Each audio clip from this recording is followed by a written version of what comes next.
My wife disappeared on a girl's trip, got impregnated by another man, and thought she could come back to me, but I served her the closure she deserved.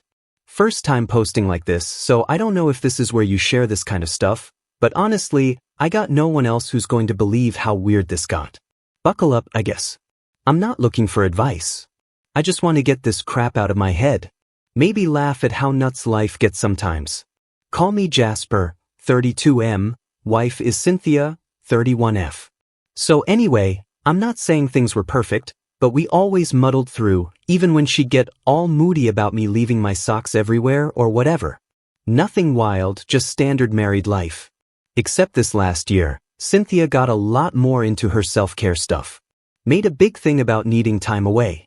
I didn't fight her on it, mostly because she said her and Diana, her best friends since like middle school, were planning a little trip with a couple other girls for mental reset. Sounded fine to me. Honestly, I was looking forward to having the TV to myself for once. Now, the weird part started before she even left. I just chalked it up to pre-trip nerves, but she was packing like she was never coming back, like stuffing her biggest suitcase with way more than I've ever seen her take for 4 days. I asked if she needed help, and she just snapped at me about not knowing how women travel. Whatever. I let it go. Her phone started getting weird too. Like I'm not one of those guys who snoops, but she started taking her phone into the bathroom even for showers and kept flipping it over whenever I walked by. I joked about her texting Diana and she got all cold. I kind of brushed it off because who the hell wants to be that paranoid husband, right? I mean, she's never given me a real reason. So, trip day comes. She's up at 6, which is already weird, running around like she's late for a flight, except they were supposed to drive to this rented cabin up near the lake. Diana shows up in an Uber, honks twice, and Cynthia's out the door before I can even say bye. She's got her headphones in, doesn't even look back. I remember thinking that was kind of harsh, but whatever. Maybe she's stressed. The first night, she sends me a photo of a fire pit, some marshmallows, a bunch of feet, and fuzzy socks. It looks legit. Second day, nothing. Like, not even a good morning. I check Diana's Insta. She's got a pickup from her kitchen. I think maybe it's an old pic, but it's weird.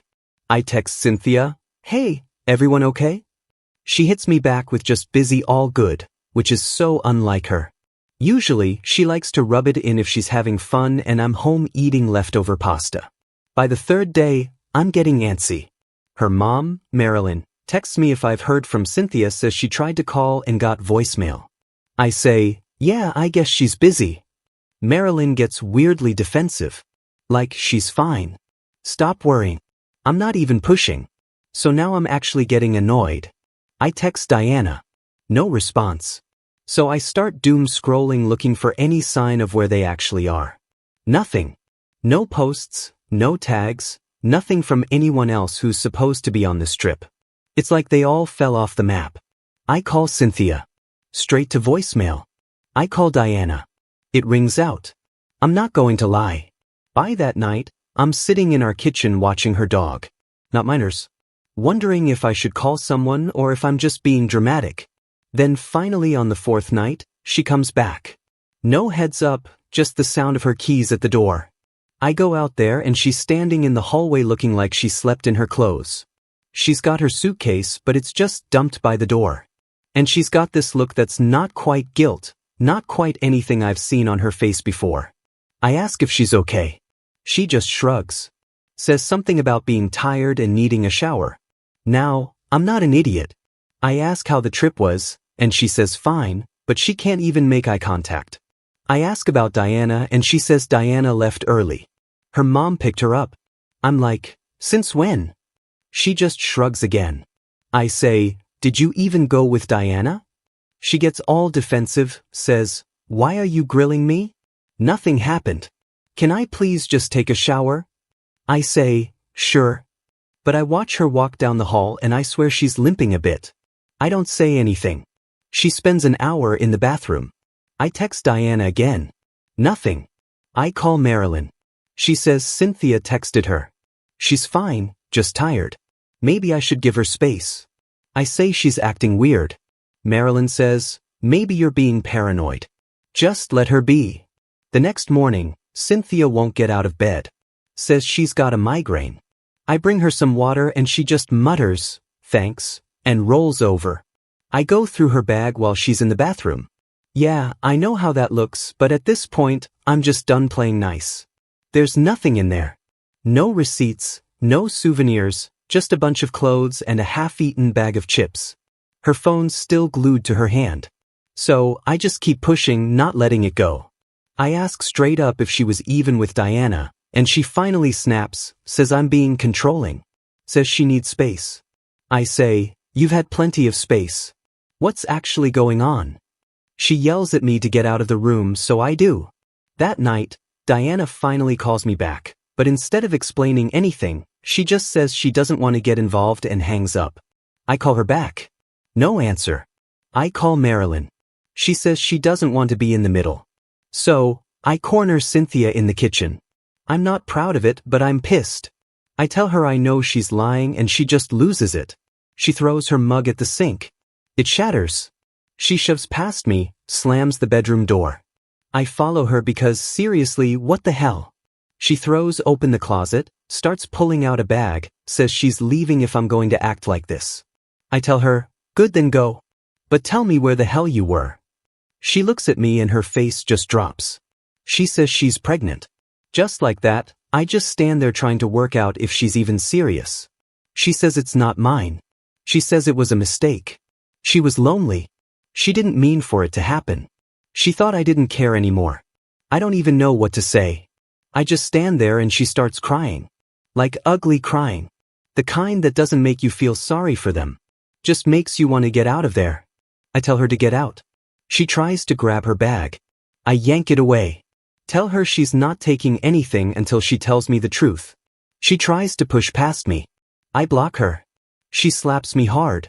I shove her back, not proud, but I was done being the soft guy in this marriage. She runs out, grabs her jacket, slams the door behind her. I text Marilyn, tell her Cynthia's coming, that she needs to figure her crap out. Marilyn just sends back, "Okay." I don't hear anything from Cynthia that night. I lock the door, put her suitcase out on the porch, I crash on the couch with the dog. So yeah, that's where I'm at. My wife lied about her trip, came back pregnant by some random, and thought she could just spit out an apology and maybe I'd be cool about it. Nah, if you're still reading, next part gets a lot messier. I'm not the dude who just takes this kind of thing lying down. I got plans. She's not getting away with any of this. Not a chance. Update 1. So, yeah, it's Jasper again. If you caught my first post, my wife Cynthia vanished for that girl's trip. Came home with a whole new set of problems and dropped the whole "I'm pregnant, but it's not yours" bomb like it was just a normal Tuesday. I thought I'd seen the worst of it, but apparently the universe decided I needed to find a whole new level of what the actual hell. I'm not letting this slide. Not even for a second. I figured she'd stay at her mom's after that blow up, but nope. Next morning, I hear keys in the lock and she's back like nothing happened. Not even a text heads up, nothing. The audacity is unreal. She just walks in, doesn't even look at me, grabs her laptop, and starts checking her emails on the couch like she just came back from a walk. Not a week of lying and cheating. Not even a sorry, not a let's talk. Just acting like I'm the one who should be apologizing for making a scene. I walk in and ask what she's doing. And she barely glances at me, says she's just grabbing some stuff, says she'll be out of my hair soon. I tell her she's not taking anything else until we have a real conversation. She just sighs, says I'm being impossible, and starts packing anyway. I grab my phone and start videoing because I'm not getting accused of anything here. She gets pissed, says I'm harassing her. I say I'm protecting myself. She slams the bedroom door. I just let her stew. Now, here's where it started to get spicy. Cynthia's mom, Marilyn, calls me. She's mad. Says I need to stop harassing her daughter and let her get the rest of her things in peace. I tell her straight up, your daughter lied to everyone, came back pregnant by someone else, and now wants to act like I'm the bad guy. Marilyn tries to guilt trip me with the whole marriage is about forgiveness thing. I lay it out. She lied, cheated, and tried to pin the blame on me being distant. I'm not covering for any of this. I say, if Cynthia wants to keep pushing, I'll let everyone know exactly what went down. Marilyn hangs up, so I start locking things down. Literally, I go to the hardware store, get new locks for the front and back doors, change the codes on the garage, and send Cynthia a text with a photo of her suitcase on the porch. I tell her she can come grab her stuff, but she's not setting foot inside this house again. I'm not playing the nice guy. She tries to call. I don't pick up. She texts. Says she'll call the cops if I steal her things. I say, they're on the porch. Come and get them. Then, as if on cue, here comes the friend drama. Diana, her best friend from the trip, finally texts me back. Says she doesn't want to get involved, but then sends this whole paragraph about how Cynthia is going through a lot and I should be more supportive. I almost throw my phone. I text back, you weren't even on the trip, so what's your angle? She leaves me on Read Classic. Now Cynthia starts working the group chats.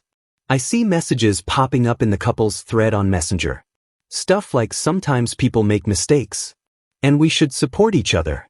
Subtle, but I know what she's doing. I get ahead of it. I send a message to my parents, her parents, the main friend group. Short, not dramatic, just the truth. Cynthia lied about the trip, came back pregnant, tried to blame it on me being distant. And I'm not covering for her. If you want to talk, talk to me direct. If you want to pick sides, pick now. And you know what? People started picking. Some friends text me privately, say they're shocked. A couple even say they kind of saw it coming, which thanks for nothing, guys. My mom, Janice, blows up my phone, says she's proud of me for not letting myself get walked on. My dad, Gary, is livid. He's always hated drama, but he actually calls Marilyn and tells her to keep Cynthia away from our family. I don't hear what gets said, but Marilyn texts me later, says I'm escalating things. I tell her, your daughter did that already. So now Cynthia is locked out. Her stuff's on the porch and I've got the group chat receipts. I go to the bank, pull my half out of the joint account, freeze the cards. Totally legal, I checked, and change all the passwords on anything we shared. Not out of spite, just protecting myself. She tries to call again. I send her straight to voicemail. She's not done though. Next day, she shows up at my door with Marilyn. Literally just walks up, starts banging on the door. I open it a crack. Marilyn starts in about how this isn't the way adults handle things. I say, I tried the adult way. Cynthia trashed that option. Cynthia tries to push past me. I block her with my arm. She tries to shove me. I hold my ground. She starts yelling. Says I'm ruining her life. Marilyn's yelling. I'm yelling. Neighbors are looking. I don't even care. Cynthia tries to slap me. I catch her hand. Tell her to leave. She storms off. Marilyn follows both of them yelling. After that, I text the main group chat again. Just a heads up. If anyone gives her a key or lets her in, I'm changing all the locks again, and you're not welcome here. Some people get pissy, but most just go radio silent. I know some of them are just waiting to see who comes out on top. Whatever. Then Cynthia tries another angle. She messages my cousin Grant, who's always been a bit of a soft touch, asks if she can crash at his place for a bit. He calls me, says he's sorry for asking, but wants to know what's actually going on. I tell him the whole story and he says, nope, she's not staying there. Cynthia loses it. Sends me a wall of texts about how I'm turning everyone against her, how she has nowhere to go. I tell her, you made your bed. Now, I know people are going to say I'm being harsh, but I'm not letting her play the victim here. She treated me like I was disposable, lied to my face, tried to make me out to be the villain. I'm not rolling over for that. I'm not breaking the law.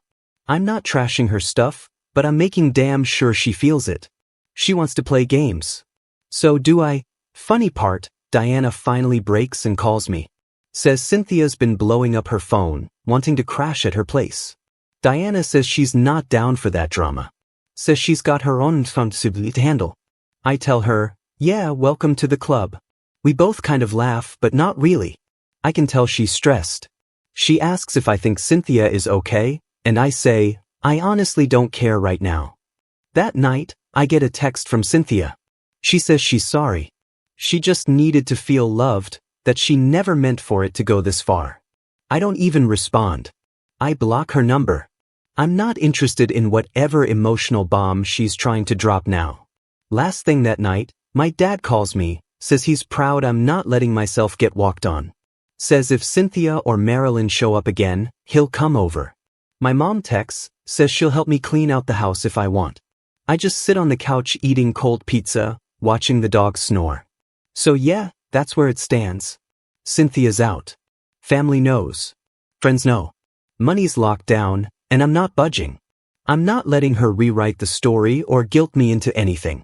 Next step, I'm making sure she can't come back from this. I'm not letting her get away with it. I'm not the nice guy anymore. If you thought this was wild, just wait. It's going to get way, way worse. Update 2. Alright, so it's Jasper again. If you made it this far, hey, thanks for riding along on this whole train wreck. Honestly, every time I think it's peaked, Cynthia finds a new way to go extra. It's like she can't help herself. I was already pissed. But this week, I went full scorched earth and I'm not even sorry. So, after that last mess with her and Marilyn yelling on my porch, Cynthia does what she always does, tries to make it look like I'm the psycho. She starts texting people in our friend group, asking if they'll let her stay just until things cool down. I find out because my cousin Grant sends me a screenshot and asks if I need him to block her. I tell him he can do whatever, but she's not setting foot in his place. I know Grant he hates drama, so that's that. But then Diana gets involved again. She texts me, asks if I can stop ruining Cynthia's life and maybe just let her have a few days to figure stuff out. I ask her, you mean like how she gave me 0 days to figure out why she disappeared and then nuked our marriage? Diana just says she's tired. She's got her own crap going on and she only offered Cynthia the couch for one night, not a full crash pad. She sounds annoyed like Cynthia's drama is contagious. Can't blame her. So now Cynthia's bouncing between Diana's and Marilyn's, dragging her suitcase and complaining to anyone who will listen about how I turned into a monster. My phone's still blowing up, blocked her, but now she's using random numbers and even tried to DM me on Discord. I ignore it all. My mom, Janice, calls, says she's heard from Marilyn, who's sobbing about how I'm destroying Cynthia's future and how this isn't what a family does. I tell my mom I'm not backing down and she just sighs and says she's on my side, but not to let it eat me up. She offers to come over and help clean out Cynthia's stuff. I tell her I'll let her know. So here's where I start to really push back. I realize I still have Cynthia on some shared accounts. Stuff like the streaming services, some of the bills, random little things that make day-to-day life easier. I go in and start switching the passwords, removing her access one by one. Not petty stuff, just making sure she can't keep using my money or my name for anything. She texts me from another number, says I'm being cruel. I tell her this is just the beginning. I know she's low on cash because she's been locked out of the joint account, and she's been blowing through what little she has left on random Ubers and takeout. She tries to guilt trip me into unfreezing the cards. I tell her, not a chance. If she wants to eat, she can ask her new baby daddy for help. She doesn't reply after that. The next surprise is Marilyn showing up at my place again. This time with Cynthia in tow. She's got this whole speech about how everyone deserves a second chance and think about the baby. I tell her I did and that's why Cynthia is not coming back. Cynthia starts crying. Says she has nowhere to go. I'm ruining her life. I tell her you ruined your own life. She tries to push past me. Marilyn tries to get in the middle, but I just stand my ground. Cynthia gets frustrated and tries to slap me again. I step back and she ends up stumbling. Marilyn yells at me. I tell her to take her daughter and leave. She grabs Cynthia's arm, drags her back to the car, slams the door, and peels out. So, now I'm thinking about the next move. I know Cynthia has been telling people she's going to fight for what's hers. So, I start looking up what I need to do legally. I call up a local attorney just to check where I stand. I'm not made of money, but I'm not letting her bleed me dry either.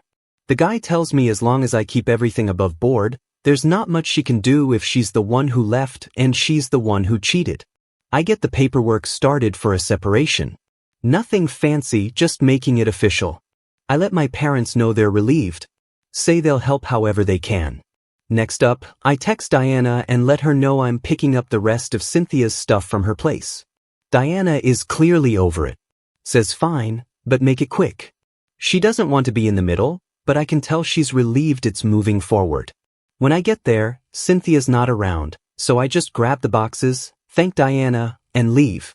She doesn't say much, just shrugs and goes back inside. I guess even best friends have a breaking point. Later that day, Cynthia starts spamming my phone again. She's threatening to go after everything if I don't give her what she wants. I tell her I'm not scared and she can try whatever she likes. She says I'll regret treating her this way. I say, you should have thought of that before you disappeared for a week and came home pregnant by someone else. She blocks me, then unblocks me, then blocks me again. It's just noise at this point. So now I get a call from Marilyn who says their family is going to take legal action if I don't make things right. I just laugh and hang up. My dad calls after. Says he got a weird voicemail from Marilyn asking him to talk some sense into me. He says he deleted it. I tell him thanks. I'm not done though. I start going through every shared thing we ever had. Utilities, anything with both our names, even the pet insurance for her dog. I call up, have her name removed, make sure she's not getting any benefit from me. It takes a couple days, but it's worth it. She texts me again, says I'm ruining everything. I just don't reply. The group chat drama hits another level. Now people are starting to take sides, and you can see who actually gives a crap and who's just there for the gossip. I get a message from Janice, my mom, who says she's proud of me for standing my ground, and if I need help moving stuff or dealing with paperwork, she's there. I text her back. Thanks. Then put my phone on silent. I need a break. Cynthia tries one more stunt. She shows up at my work, which is honestly wild because she's never done that, and starts yelling at me in the parking lot. Says I'm destroying her life. Everyone hates her. And she's going to make sure I pay. I tell her she already lost and she needs to move on. She tries to slap me again. I dodge. She hits my arm. I just walk away. A couple coworkers see, but I don't care. She can embarrass herself all she wants. So now I'm just waiting for the legal stuff to play out. I'm not letting up. She's out of the house, out of my life, and everyone knows the truth. My parents are backing me up. My friends know what's up. And Cynthia is finally realizing she can't guilt trip or manipulate her way back in. Next step, making sure she gets nothing she doesn't deserve. I'm not going to let her rewrite the story or get any easy outs. She wanted drama. She got it. And I'm still not done. If you thought the first 2 parts were wild, just wait for what comes next. This isn't over. Not even close. Final update. So, it's Jasper back with what should honestly be the final chapter. Unless the universe throws another curveball, but I think at this point, the circus has left town. Not like I'm expecting a Hollywood ending or whatever. People wanted closure. Cynthia said she wanted closure. Well, I gave her something she's not going to forget. Buckle up. So, after the last round with Cynthia showing up at my work, which was actually embarrassing for both of us, and honestly, I was just glad security didn't get called, things went a little quiet for a couple days. I tried to just do regular stuff. Grocery run, dog walks. Literally spent an hour scrubbing the stove because I needed to feel like some part of my life was normal again. But you know how when things get real silent, it's not over.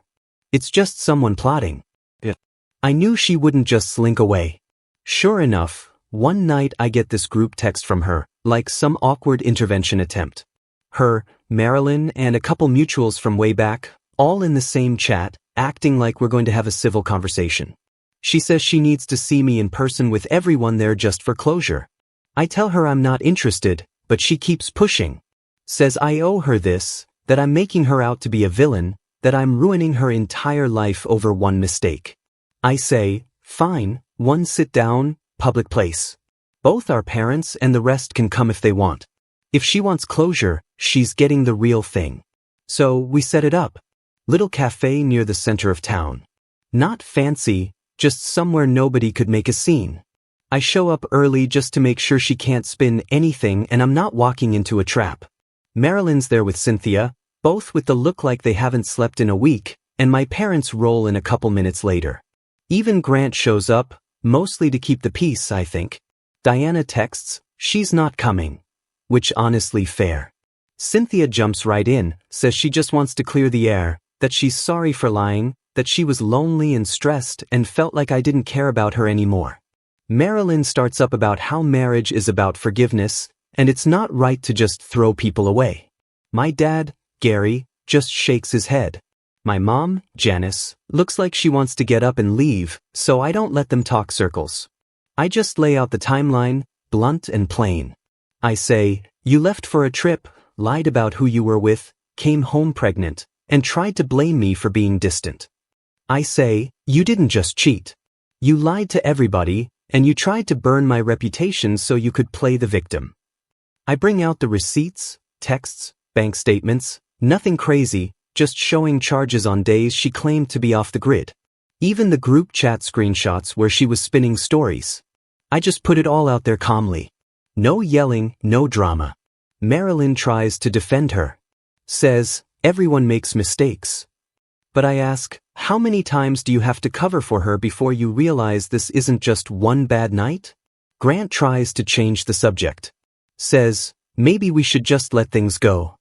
But I say, no, this is the last time. Cynthia tries to say I'm being cruel, that she's already lost everything. I tell her, you lost it the second you decided I was disposable. Janice backs me up, says Cynthia needs to stop acting like she's the only one who's hurting. Then Cynthia tries to play the baby card again. Says I should think about the future. I say I am, and that's why you're not part of mine anymore. Marilyn starts to cry, which is awkward. And Cynthia just sits there like she's waiting for someone to come save her. Nobody does. So I hand her the last stack of papers. Everything she needs to finish the split. Not a penny more than what's required by law. Not a single extra thing. I tell her I'm done.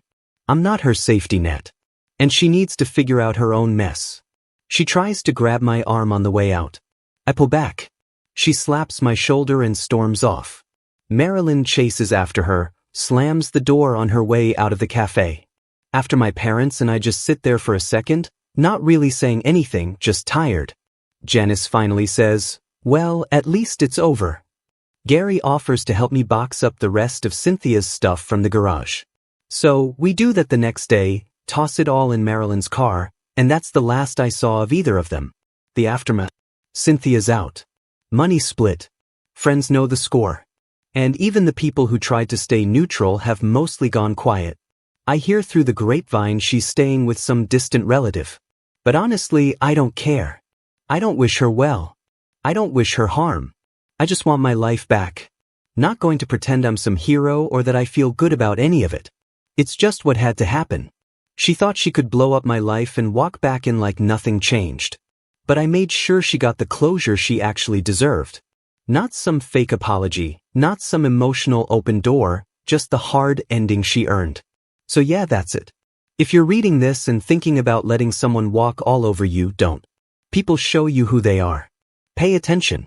And if you ever get the chance to serve real closure, don't be afraid to go all the way. Sometimes the only way out is through. Anyway, thanks for following along on Hidden Lies. I'm out.